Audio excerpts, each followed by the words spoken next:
The human imagination doesn't just stop at a terrifying creature like a dragon. After a while, it gets bored and starts imagining dragons with multiple heads for more terror. So here in this video, we will dive into the folklore regarding these many-headed dragons and monsters, and then get to how the more famous ones from movies and other fictional works might have gotten their inspiration from them. Let's get to it.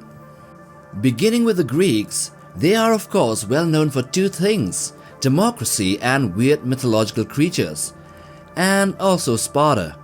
So first and foremost we get Typhon, a straight up god of chaos, part man, part serpent, with 100 dragon heads rising from his shoulders.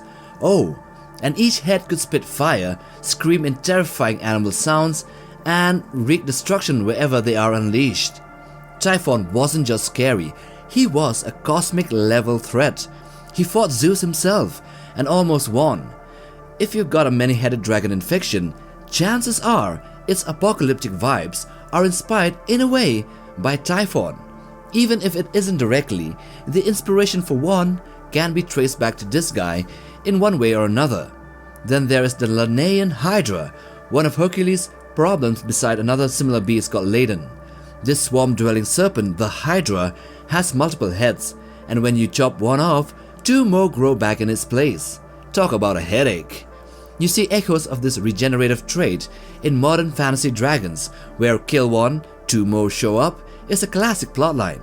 The Hydra's influence is vibrantly clear whenever many-headed dragons are brought up to the screen, and they just keep coming back for more. And to add icing over cake, the Hercules movies, animated and live action, have featured this very creature.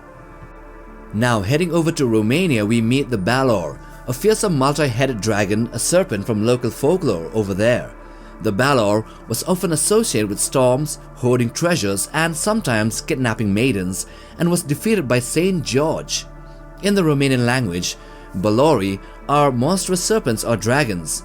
The Balor is often associated with the weather and is alternatively called Hala or Allah, which is usually a Slavic term for weather demon. So since the creature is primarily Romanian, most of us would automatically think about its connection, whether there is or not, with the son of the dragon, otherwise better known to us as Dracula. In my opinion, although the Dracula story is often associated with vampires and the undead, the dragon is a symbol that should be more associated with this creature of the night.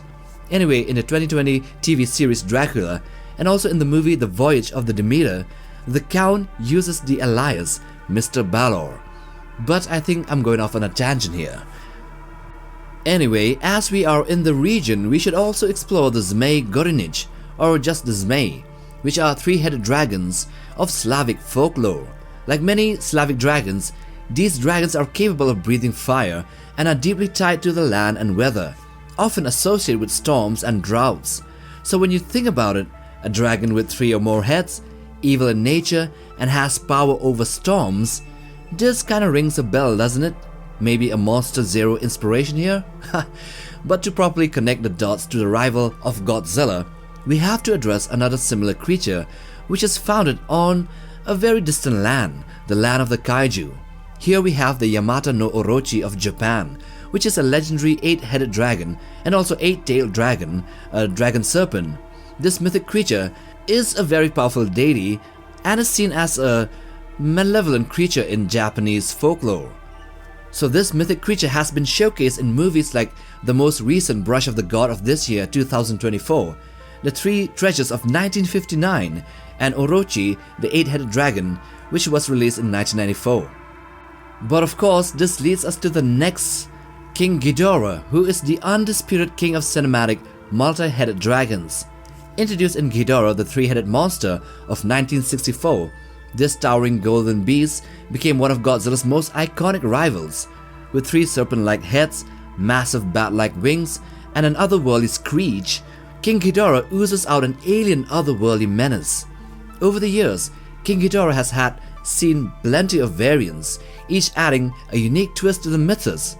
Mecha King Ghidorah is a part mechanical version that has been cybernetically enhanced, while Kaiser Ghidorah from Godzilla Final Wars is a hulking, even more terrifying evolution. And Void Ghidorah, well, that is just a god of another dimension that eats planets. In Godzilla King of the Monsters, we meet Monster Zero, who gets a fresh spin as a living storm, and a rival Alpha Titan with regenerative abilities, which echoes the Hydra's regeneration, Orochi's multi-tails, and the Slavic dragon's power over storms as inspiration. The golden sheen and extraterrestrial origins set him apart, making him a symbol of some sort of apocalyptic chaos, like Typhon, but supercharged for the modern age. Then we have the Chaos Dragons from the grim world of Warhammer fantasy. Chaos Dragons are the epitome of corruption and destruction here. These multi-headed monstrosities are dragons twisted by the warp, infused with the unholy power of chaos, and most often than not, serve the god of change, Tzeentch. Their appearance varies, but they're always grotesque and terrifying, combining draconic design with twisted aesthetics of chaos like extra heads, uneven horns, eyes that seem to look like boils on the skin, and sometimes grotesque flesh-warping mutations. Galrock, the first Chaos Dragon, is a legend in his own right. Once a mighty and noble dragon, he was corrupted by Tzeentch, the chaos god of change and sorcery. Galrock became the two-headed dragon, a madness-inducing chaos dragon, with each head constantly at odds, one representing the original dragon's noble spirit, while the other is a manifestation of chaos. The mythological roots for these chaos dragons, particularly Galrock, are very clear. They echo tales of fallen creatures like Typhon's chaotic nature or the Zmei-Gorynych's destructive intent. Warhammer, being what they are, takes these myths and cranks them up to 11, creating dragons that aren't just beasts but living embodiments of corruption and the cosmic struggle between good and evil. Continuing on the fantasy genre, we have here Tiamat, the baddest dragon goddess in Dungeons & Dragons, one of the first multi-headed dragons in fiction, well aside from Ghidorah and Orochi. She isn't just any dragon, she is the queen of all evil dragons, the mother of monsters, and a being of almost unimaginable power. And oh yeah, she has 5 heads, one for each color of the chromatic dragons: black, blue, green, red, and white. Tiamat's name comes from the Mesopotamian goddess of chaos and primordial waters. However, in the D&D cosmos, she is a bit different. She isn't a deity that is humanoid, she is a dragon, a being born out of the dragonkind's pure ruthless ambitions and greed. Tiamat resides in the 9 hells, particularly on Avernus, the first layer, and guarding the gates to the second layer. Her domain, known as the dragon spawn pits of Azharul, is as terrifying as she is. Tiamat's influence doesn't just stop at dragons, she also has her own cult of the dragon, which is a fanatical group of mortals, and also dragonkind, which are devoted to her. These zealots believe that the world should belong to dragons, with Tiamat reigning supreme, with their ultimate goal of summoning her from hell to the material plane. This dragon here is the latest of the multi-headed dragons to be showcased in TV shows so far, which is surprising for some, but she appeared in the very first episode of Secret Level on Amazon Prime, which was released this December. Now, this trope doesn't end with the fantasy genre. It has also spread to science fiction. The most iconic example of this, of course, is seen in Transformers: The Last Knight as a massive combiner called Dragonstorm. This is not just your everyday ordinary dragon. It's a massive fire-breathing Cybertronian composed of multiple Knights of Earcon who merge together into a single 3-headed dragon form. Dragonstorm is a clear nod to the mythological multi-headed dragon trope, but with a unique Transformers twist. It embodies the idea of teamwork and unity, where separate individuals can come together to create something far more powerful. Then, going back to fantasy, we have here the many dragon species, the different ones, from the massively popular franchise of How to Train Your Dragon. The most notable example is the hideous Zippleback, a 2-headed dragon species.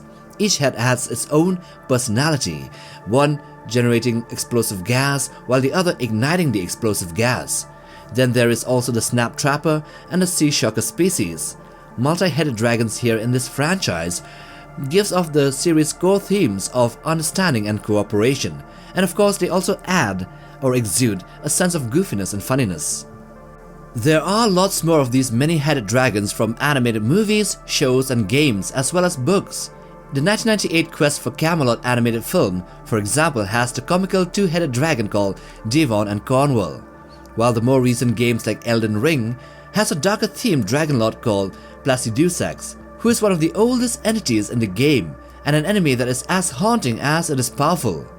Lastly, before we end, we also have to mention something which is notable: the three-headed dragon symbol of the Targaryens in the Game of Thrones universe. Although there are no such things here in this universe as three-headed dragons, the symbol of the Targaryen house does depict a three-headed dragon on a field of black. So that's all I have to say about the peculiar dragons of fiction and folklore with multiple heads. Anyway, with that we end this video. Support us by liking and subscribing, and we'll see you guys in the next one.